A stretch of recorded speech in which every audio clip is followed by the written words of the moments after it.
Look at an unmapped, complex software architecture preparing for deployment. A modern software system contains thousands of variable combinations and intersecting user workflows. From a mathematical standpoint, the number of potential usage paths approaches infinity. When teams attempt ad hoc testing on a system of this scale, testers are guessing. They click through random paths, leaving blind spots in the architecture where defects quietly slip into production. This unstructured approach drains project time and budget without providing proof that the software is stable. Relying on unstructured testing is a mathematical gamble. Software quality requires intent. The engineering solution to a system with infinite variables is a formal test plan. Many development teams characterize test documentation as administrative overhead. They view it as paperwork that slows down development. A test plan is a technical specification for quality control. It defines the exact variables the team will monitor and the specific conditions they must meet before release. The challenge for any engineering team is taking the abstract concept of software quality and transforming it into a finite, executable schedule. We are going to build a complete test plan architecture from first principles, starting with a blank slate. We will map the unknown variables of a software system into an organized, measurable state of execution. We begin our model with an undefined software system requiring a testing strategy. The first step in establishing control over this environment is defining the scope. Defining scope requires you to explicitly document what modules and integrations are excluded from the testing cycle, preserving resources for the systems under review. This diagram shows a cluster of nodes representing our software system. By defining the scope, the system draws a strict bounding box around our specific targets, isolating them from the broader architecture. The second layer of our strategy matrix is the approach, which defines the specific methodologies applied within that established boundary. The approach layer dictates how we test. It determines whether a specific node requires manual exploration, automated regression, or active security probing.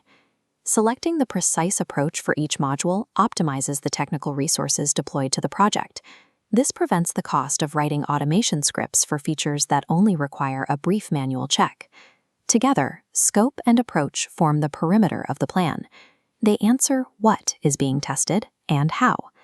Even within a defined scope, treating every software module with equal testing weight is inefficient. We solve this by introducing a prioritization heuristic, risk assessment. Watch how this diagram transforms our flat-scoped network into a heat map. The visual weight shifts as nodes light up in red for high risk, down to blue for low risk. This heuristic relies on a specific formula. Risk equals the probability of failure multiplied by the business impact of that failure. By plotting probability against impact on this matrix, the data isolates the critical failure points in the top right quadrant. This objective data directs engineering efforts toward the load-bearing, high-impact functions of the software. A risk-driven heuristic ensures testing time is spent where it protects the system most.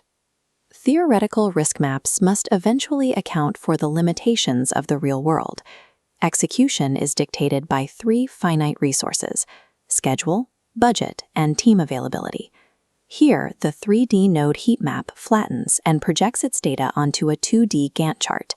The high-risk targets become prioritized timeline blocks. This is schedule mapping. We are assigning chronological timeframes to tasks based on the risk priorities we just calculated. Once the timeline is mapped, specific personnel and server infrastructure are tethered to these blocks. A timeline that lacks committed funding and specific personnel cannot be executed. Resource allocation is the mechanical gear that enforces theoretical risk priorities in reality. The framework requires a mechanism to measure the success of the execution.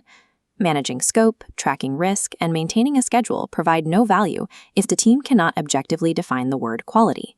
We establish this definition using a quality baseline. This graph measures time on the x-axis against defects found on the y-axis. Over the course of the project, the plotted data line curves upward and flattens below our designated quality baseline. This horizontal line serves as the quantitative threshold for deployment readiness. The baseline answers the engineering question: When is the software ready to ship?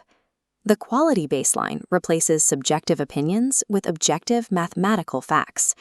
Take a mental step back and view the entire strategic framework we have constructed. This composite diagram displays the fully integrated test plan system, operating as a single machine. We have converted an unmapped system into an organized, systematic execution model. This structure coordinates scope, approach, risk, resources, and the quality baseline. Mastering these interconnected elements distinguishes engineering software stability from hoping for it. This entire strategic architecture must be completely formalized and approved before a single line of test code is written. Precise planning enables agility. By establishing a baseline of known requirements, teams can adjust their priorities without losing track of system stability. The test plan identifies high-impact vulnerabilities before they reach the production environment. With the macro strategy in place, we can transition into micro-execution. Proceed to the next episode in the Testcraft Fundamentals Masterclass, where we apply this strategy to test case design.